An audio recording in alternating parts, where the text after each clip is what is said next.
that I felt a cold sensation creep across my chest. The little bastard didn't have a clip in the gun, or my head would have exploded in a big red spray against the hull. No bullets in the chamber either. Yet. And then, out of the darkness, I heard the chanting. From the cockpit, the leader called out something in this droning voice, and the other three, tall guy, Musa, and the crazy-eyed young guy, answered him. I leaned forward, trying to figure out what they were saying. It was obviously some kind of religious ceremony, like a Latin Catholic Mass back in Massachusetts when I was growing up. A few hours ago, these guys had been laughing and telling jokes and boasting how they were real Somali sailors 24/7. You could almost forget they were pirates, and I was their hostage. Now everything was different. It was like we'd gone back 10 centuries, and they were asking Allah for his blessing for what they were about to do. I knew what was happening, but I didn't have to sit there and take it. "What are you going to do now? Kill me?" I yelled up to the leader. In the darkness, I could hear him laugh. I saw the flash of his teeth, and then he coughed and spit. Then the four of them went back to the chanting. I tried to move my hands and loosen the rope, but I had to give it to Musa. He could tie a goddamn knot like nobody's business. The prayers came to an end just like that. The boat was quiet, and I could hear the splashing of the waves again. I stared into the darkness, looking to see the muzzle of an AK-47 being raised toward me. Nothing. "You have a family?" The voice was mocking, self-assured. He was the leader, no question. "Yeah, I have a family," I said. I realized with a feeling of panic that I hadn't said my goodbyes to them. I bit down on my lip. "Daughter? Son?" "I have a son, a daughter, and a wife." Silence. I heard some rustling up near the cockpit. Then the leader spoke again. "That's too bad," he said.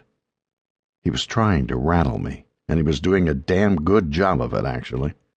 "Yeah, that is too bad," I shot back.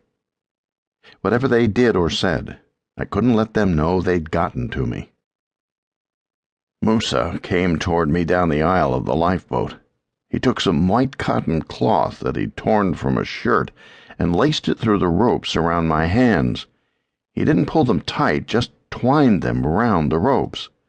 Then he took out some parachute-type lines, one red, one white, and started lacing those through. Slowly. His face was maybe a foot from mine, and I could see him concentrating hard on what he was doing. The white and red lines were looped around in this intricate pattern that he had to get exactly right. It's a weird feeling, watching yourself being prepared to die. It was like they expected me to go along with my own murder, to be a good victim and not say a word. I felt a jolt of anger shoot through me. These guys were not going to take me away from my family, from everything and everyone I loved. No way. When Musa was done, he walked back to the cockpit. The Somalis started talking again, regular conversation this time, and they seemed to come to some kind of an agreement. I saw the leader hand his pistol to tall guy, who came walking down the aisle toward me. So, he'd been chosen to do the job. Tall guy sat down behind me on the orange survival suit. For some reason, they had to be standing or sitting on something orange or red during the ritual.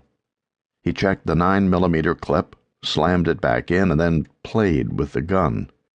It was like he was toying with me. The one I called young guy, the one who'd been staring at me the whole 2 days, smiling like a deranged maniac, came over and dragged my feet onto the exposure suit. At the same time, Musa came down and started tugging hard on my arms. They were trying to get me in the right position, I guess, for a clean killing. The leader was shouting at Musa. To keep listening to this audiobook, I've left you a link in the description so you can do it at no cost thanks to Audible's 30-day free trial.